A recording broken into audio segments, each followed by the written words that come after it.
বার করব এখানে। তো আমাদের কি করতে হবে, কি করণীয়, এই যখন ট্রিগোনোমেট্রিক টেবিলটা আমরা বানাবো একটা মান আমাদের মুখস্থ রাখতে হবে, বাকিটা আমরা পদ্ধতির সাহায্যে করে দেখাচ্ছি বিভিন্ন কৌশলের সাহায্যে কিভাবে এই মানগুলো মনে রাখা যায়। তো আমরা প্রথমে লিখে নিয়েছি, দেখো sin থিটার যে ঘরটা আছে sin 0 ডিগ্রি 0, sin 30 ডিগ্রি 1 এর 2, মানে এগুলো মুখস্থ রাখতে হবে। sin 45 ডিগ্রি সমান 1/√2, sin 60 ডিগ্রি সমান √3/2 আর sin 90 ডিগ্রি সমান 1। এই sin থিটার ভ্যালুগুলো যদি আমাদের মুখস্থ থাকে তাহলে বাকি মানগুলো আমরা বার করব কিভাবে সেটা দেখতে থাকো।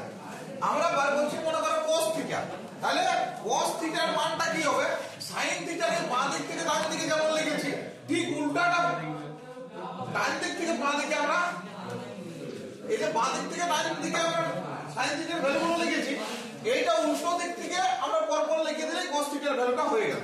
যেমন মনে করেন এটা আছে 1, তারপর কত আছে √3/2, √3/2, তারপর আছে 1/√2, এখানে 1/√2 45 এর পরে 60 এর পরে কত আছে আমাদের 60 এর ঘর চলে এসে এবারে এইটা বাকি আছে, এইটা হলো 60 এর পরে, এইটা আছে 90 এর ঘর, এর 0 কত আছে 0, ঠিক আছে। এর এখানে sin থিটা তে 0 ছিল আর 90 তে 0 হয়ে যাবে, তাহলে sin থিটা যেভাবে ছিল এর উল্টো দিকে লিখে দিলে cos থিটার ভ্যালুটা আমরা পেয়ে গেলাম। এবার হচ্ছে tan থিটা।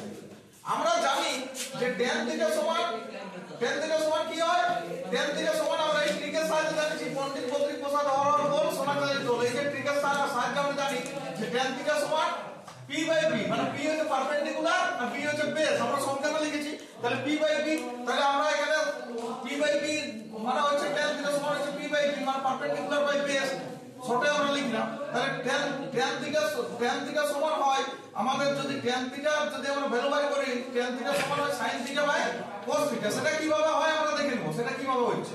দেখো sin থিটা সমান p/h মানে পারপেন্ডিকুলার বাই হাইপোটেনিউজ বাই কি আছে cos থিটা সমান p/h মানে বেস বাই হাইপোটেনিউজ, তাই তো। তাহলে আমরা এটা p/h আর এটা উপরে উঠে গেলে কি হবে h/b, তাহলে h কাটা গেল কোণে কোণে আর এটা হলো p/b, সেটাই তো আমরা পেলাম যে p/b সমান tan theta perpendicular by base আর এটা হয়ে গেল পারপেন্ডিকুলার বাই বেস, তাহলে মিলে গেল। তাহলে আমরা বলতে পারি tan থিটা সমান sin theta by cos theta. এবার দেখো sin 0 এর ভ্যালু কত, tan থিটা মানে sin theta by cos theta, তাহলে sin 0 এর ভ্যালু হচ্ছে sin 0 এর ভ্যালু কত 0 আর cos 0 এর ভ্যালু হচ্ছে 1, তাহলে 0/1 মানে 0/1 মানে কত 0, তাহলে এখানে আমরা কত বসাবো tan থিটার ঘরে 0।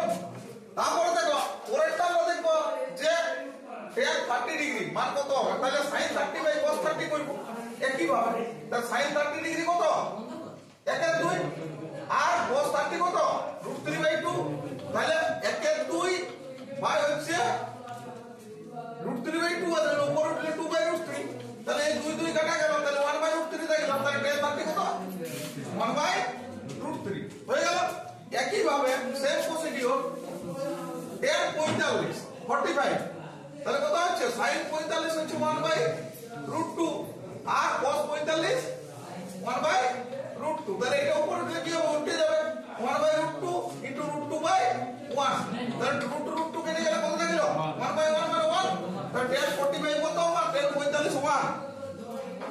নেক্সট হচ্ছে tan 60 ডিগ্রি, তাই তো tan 60 ডিগ্রি, তাহলে tan 60 মানে sin 60 বাই cos 60, তাহলে sin 60 কত √3/2 আর cos 60 1 এর 2 মানে 1/2, তাহলে √3/2 এটা পাল্টে গেলে কি হবে 2/1, তাহলে 2 2 কেটে গেলে কত থাকলো √3/1 সমান √3, তাহলে tan 60 ডিগ্রি √3।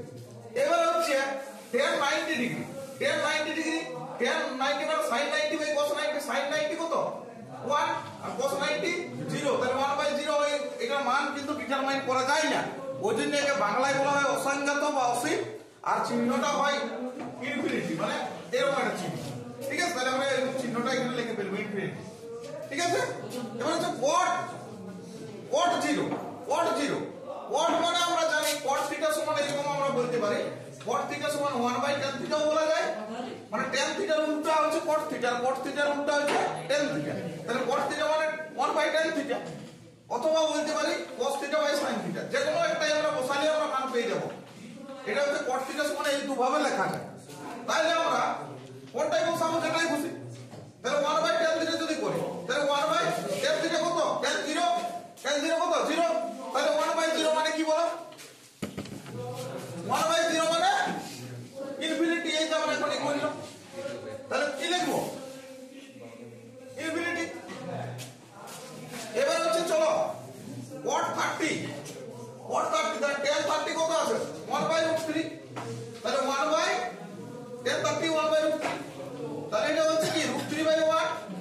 পাল্টে গেলে তাহলে এটা হয়ে গেল √3, তাহলে এটা হয়ে গেল √3। এবারে চলো আমরা করছি 45। tan 45 কত? tan 45 1 আর 1/1 মানে কত? 1। চলো এখানে লিখবো 1। তারপরে দেখো tan 60 কত? √3। তাহলে tan 60 যদি √3 হয় তাহলে 1/√3। tan 60 √3 তাহলে 1/√3 হয়ে গেল 60 ডিগ্রি। cot 60 আর cot এবারে cot হচ্ছে 90 ডিগ্রি। তাহলে আমরা জানি cos θ বাই sin θ মানে cot θ। তাহলে cos 90 কত বলো? 0 আর sin 90 1। 0/1 কি হয়? 0 হয়ে গেল। এবারে আছে sec θ আর cosec θ, এই দুটো আমাদের বাকি আছে, রিমেইনিং আছে। তাহলে আমরা এখানে লিখে লিখব sec θ সমান হয় 1/cos θ, মানে cos এর উল্টা sec আর sec এর উল্টা cos। তাহলে 1/cos 0 কত? 1 কত হলো? 1/1 মানে 1। 30 মানে 1/cos 30 sec 30 মানে, তাহলে cos 30 কত? √3/2। তাহলে 1/2, তার মানে কি হবে? 1/√3/2 মানে 1/2/√3। তাহলে হচ্ছে 2/√3 হয়েছে 45। এটা কি আছে? উল্টে গেলে কি হবে? √2 হয়ে যাবে। কোসার উল্টা আছে 1/√2 আছে, এটা হয়ে যাবে ওর উল্টা মানে √2। তারপরে আছে কত? 60 1 আর 2 মানে এটা হয়ে যাবে 2 আর উল্টা মানে, আর 90 মানে cos 90 কত আছে? 0। তাহলে এখানে বসাও 1/0 মানে কি? অসংখ্য, ইনফিনিটি। কোসেক কি হয়? কোসেক হয় সাইন এর উল্টা, আর সাইন হয় কোসেক এর উল্টা। তাহলে 1/sin কোসেক মানে কোসেক θ মানে 1/sin θ। তাহলে 1/sin θ কত আছে? 0। তাহলে কি হলো? 1/0 মানে ইনফিনিটি হলো। এবারে এটা মুছে দিলাম। 1/sin 30 কত? 1 আর 2 2 1/1 আর 2 মানে 2 কত হচ্ছে? 2 2। তাহলে এটা কি লিখবো? 2 বা 2। 45 কত আছে? 1/√2 মানে এটা কত হবে? ওর উল্টা √2। ই আছে √3/2 sin 60। তাহলে cosec 60 কত হবে? 2/3 আর sin 90 আছে কত? 1 তাহলে এখানে cosec θ মানে 1/sin θ, তাহলে 1/1 মানে 1। তাহলে এটা আমাদের পুরো ত্রিকোণমিতিক টেবিলটা হয়ে গেল শুধু sin θ এর মান মুখস্থ রেখে। খুবই কথাটা রেকর্ড